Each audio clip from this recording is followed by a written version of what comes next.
ಮಕರ ರಾಶಿಗೆ 2025ರ ಭವಿಷ್ಯ ಹೇಗಿದೆ? ಕೇತು 9ರಿಂದ 8ಕ್ಕೆ ಬರ್ತಾ ಇರತಕ್ಕಂಥ ಸಂದರ್ಭ. ಇದನ್ನು ಪೂರ್ತಿ ಪರಿಪೂರ್ಣವಾಗಿ ವರ್ಷದ ಫಲಾಫಲಗಳು ನೋಡೋಕೆ ಹೋದಾಗ ಇವರಿಗೆ ಆರ್ಥಿಕವಾಗಿ ಸಾಕಷ್ಟು ಅನುಕೂಲಗಳು ಕೂಡ ಆಗುತ್ತೆ.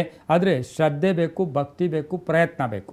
ಈ ರಾಶಿಯವರಿಗೆ ಪ್ರಯತ್ನದಿಂದ ಫಲ ಆರ್ಥಿಕವಾಗಿ ಚೆನ್ನಾಗಿರುತ್ತೆ. ಮನೆ ಕಟ್ಕೊಳ್ಳೋಕೆ ಹೋಗ್ತೀರಾ, ಅರ್ಧಂಬರ್ಧ ಮನೆ ಪರಿಪೂರ್ಣ ಆಗುತ್ತೆ. ಕೆಲಸ ಕಾರ್ಯಗಳಲ್ಲಿ ಶುಭ ಆಗುತ್ತೆ, ಉದ್ಯೋಗದಲ್ಲಿ ಶುಭ ಆಗುತ್ತೆ, ನಾನಾ ಜವಾಬ್ದಾರಿಗಳು ಸಿಗುತ್ತೆ. ಮಕ್ಕಳನ್ನು ಒಳ್ಳೆಯ ಸ್ಥಾನಕ್ಕೆ ಈ ವರ್ಷ ಇರಿಸೋಕ್ಕೆ ಒಳ್ಳೆಯ ನಿರ್ಧಾರ ತಗೊಳ್ತೀರಾ.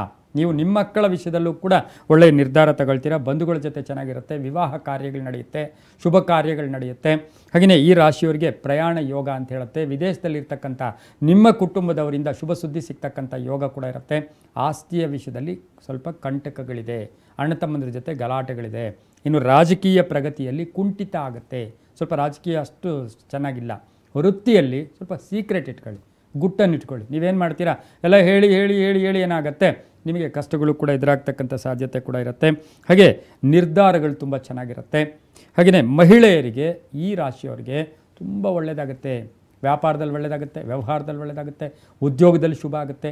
ತುಂಬಾ ಒಳ್ಳೆಯದಾಗ್ತಕ್ಕಂಥ ಯೋಗ. ಬಹು ವಿಶೇಷವಾಗಿ ಕಬ್ಬಿಣ ವ್ಯಾಪಾರಿಗಳಿಗೆ, ರಿಯಲ್ ಎಸ್ಟೇಟ್ ಅವರಿಗೆ ತುಂಬ ಚೆನ್ನಾಗಿದೆ. ಆರೋಗ್ಯ ಹೇಗೆ? ಆರೋಗ್ಯದಲ್ಲಿ ವೃದ್ಧಿ ಅಂತ ಹೇಳುತ್ತೆ, ಶುಭ ಆಗುತ್ತೆ. ಪರಿಹಾರ ಅಂದರೆ ಸಾಕ್ಷಾತ್ ವೆಂಕಟೇಶ್ವರನ ಸ್ತೋತ್ರ, ವೆಂಕಟೇಶ್ವರನ ನಾಮ ಜಪ, ವಿಷ್ಣು ಸಹಸ್ರನಾಮ, ವಿಷ್ಣು ಜಪ, ವಿಷ್ಣುವನ್ನು ಪ್ರಾರ್ಥನೆ ಮಾಡೋದ್ರಿಂದ ಸಾಕಷ್ಟು ಶುಭ ಆಗ್ತಕ್ಕಂಥ ಯೋಗ ಕೂಡ ಇರುತ್ತೆ. ಪರಿಹಾರ ಮಂತ್ರ ಅಂದಾಗ ಓಂ ನಮೋ ವೆಂಕಟೇಶಾಯ ಕಾಮಿತಾರ್ಥ ಪ್ರದಾಯಿನೇ ಪ್ರಣತ ಕ್ಲೇಶನಾಶಾಯ ಗೋವಿಂದಾಯ ನಮೋ.